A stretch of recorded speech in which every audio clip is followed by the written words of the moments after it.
Imagine a job where your only responsibility is simply to exist. No deadlines, no Zoom calls, no traffic, and zero toxic colleagues. Just you, one partner you can actually trust, and the endless Atlantic Ocean. The French government has reportedly opened a vacancy for a keeper at one of the most remote lighthouses. The deal? A 1-year contract, direct funding, €200,000 straight into your bank account. Forget the isolation of the last century. You've got high-speed Starlink. Stream your shows, trade crypto, or finally write that memoir. Full board, fine wine, and gourmet supplies delivered by helicopter. It looks like the financial freedom everyone's chasing on social media, doesn't it? But here's the catch. You cannot leave that rock for 365 days.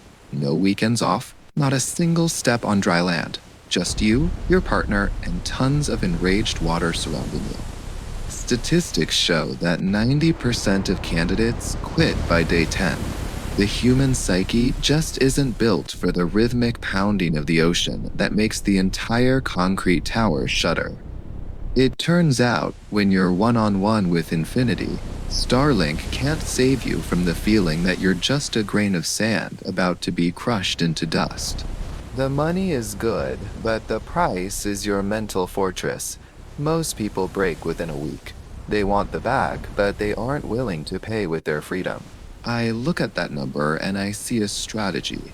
But what about you? 1 year in a steel and stone cage for €200,000? Could you actually handle it? Or would you fold like the rest of them the moment the first wave hits the roof? Drop a comment below. I'm Pierce. Stay sharp.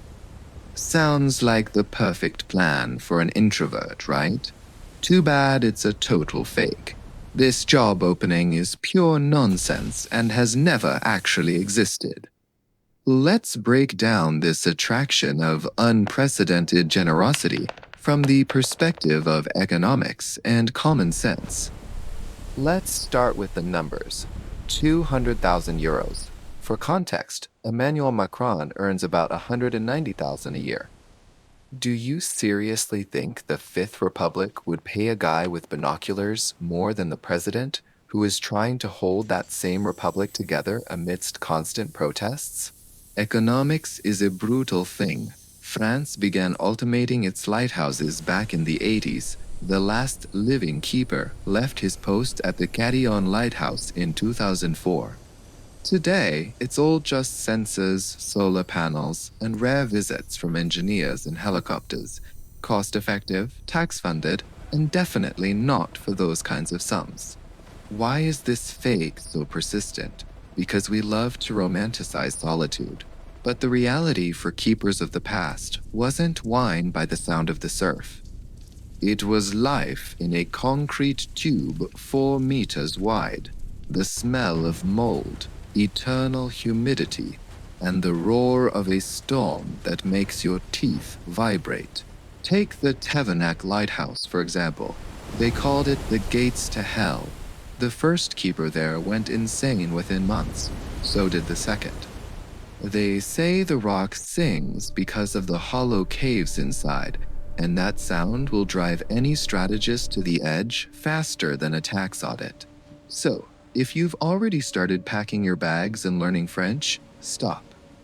The only goal of these TikTok posts is your likes and views. Or worse, phishing.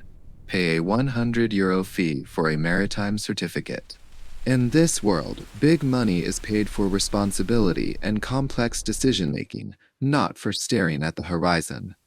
You want 200 grand? Become the one who builds the lighthouses, or the one who owns them. This was Pierce. Subscribe. I have plenty of insights on how money actually works.